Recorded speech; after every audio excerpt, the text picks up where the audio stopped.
아이를 성공적으로 키운다는 것은 모든 부모님에게 중요한 과제입니다. 그런데도 그 방법은 부모와 아이마다 다르고 정답을 찾기란 쉽지 않습니다. 특히 경쟁이 치열한 한국 교육 환경에서는 아이의 성향과 기질을 존중하면서도 최적의 학습 환경을 만드는 일이 큰 도전으로 다가옵니다. 저 또한 아이를 키우며 끊임없이 이런 고민을 해왔습니다.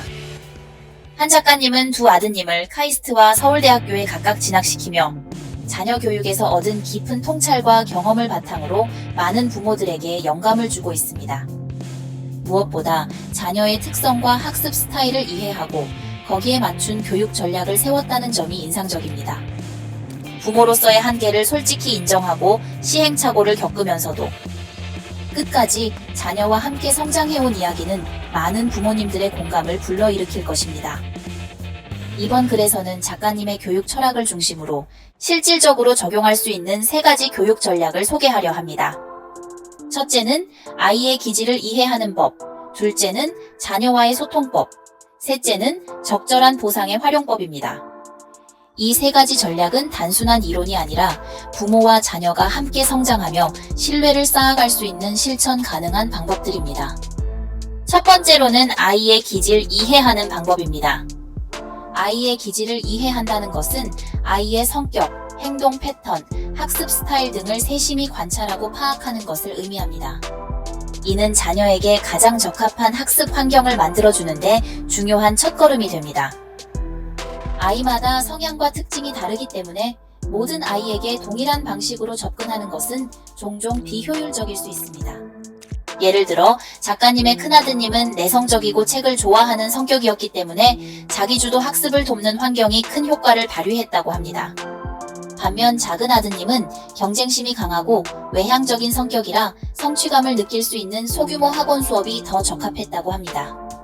이처럼 아이의 기질을 이해하면 학습 과정에서 겪는 불필요한 갈등이나 어려움을 줄이고 즐겁고 효율적인 학습 경험을 만들어줄 수 있습니다. 기질을 이해하기 위해 부모가 실천할 수 있는 3가지 방법이 있습니다. 첫째, 아이를 관찰하는 것입니다. 아이가 좋아하는 활동, 주로 보이는 행동 패턴, 친구와의 상호작용 등을 세심히 살펴보는 것이 첫 단계입니다. 둘째, 관찰한 내용을 기록합니다. 이를 통해 아이의 특징과 패턴을 체계적으로 정리할 수 있습니다. 셋째, 아이의 기질에 맞춘 학습 환경을 만들어줍니다.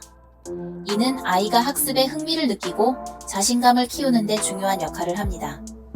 여러분도 오늘부터 아이와 하루에 10분 정도 대화하며 아이가 좋아하는 것, 싫어하는 것을 적어보세요. 이렇게 작은 시작이 자녀의 기질을 이해하는 데 큰 도움이 될 것입니다. 두 번째로는 자녀와 소통하기입니다. 자녀와의 소통은 단순히 정보를 전달하는 것을 넘어 아이의 감정과 생각을 이해하고 공감하는 과정을 말합니다. 부모와 자녀 간의 신뢰가 형성되면 아이는 학업뿐만 아니라 삶의 다양한 문제에 대해 부모와 논의할 수 있게 됩니다. 이는 아이가 정서적으로 안정되고 스스로 문제를 해결하는 능력을 기르는 데도 큰 도움이 됩니다. 소통의 첫 번째 원칙은 아이의 기질에 맞춘 소통법을 사용하는 것입니다. 예를 들어 내성적인 아이에게는 충분히 생각할 시간을 주고 기다려주는 방식이 효과적입니다. 반면 외향적인 아이에게는 빠르고 직접적인 소통이 더 효과적일 수 있습니다. 두 번째는 아이의 감정을 공감하는 것입니다. 아이의 말과 행동을 바로 판단하거나 훈계하기보다는 그들의 감정을 먼저 이해하려고 노력해보세요. 공부해라 라는 말 대신 왜 공부가 중요한지에 대해 진심 어린 언어로 설명하는 것도 좋은 방법입니다. 소통은 하루아침에 이루어지는 것이 아닙니다. 꾸준히 노력하고 시간을 들여야 합니다. 이번 주말에는 자녀와 함께 산책하거나 게임을 하면서 자연스럽게 대화를 시도해보세요. 아이의 관심사를 물어보고 그들의 이야기에 귀 기울이는 것부터 시작해보시길 바랍니다. 마지막 방법은 적절한 보상 활용법입니다.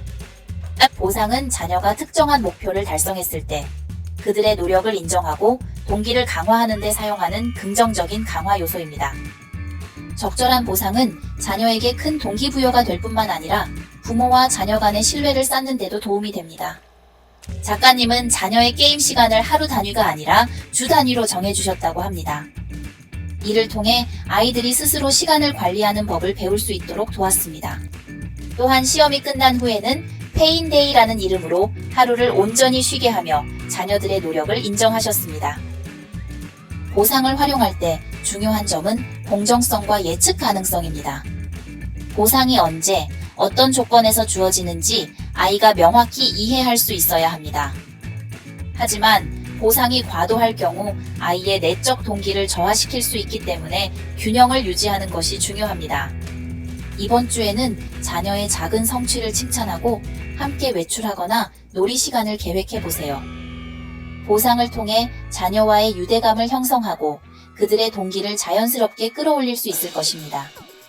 자녀 교육은 단기간의 프로젝트가 아닙니다.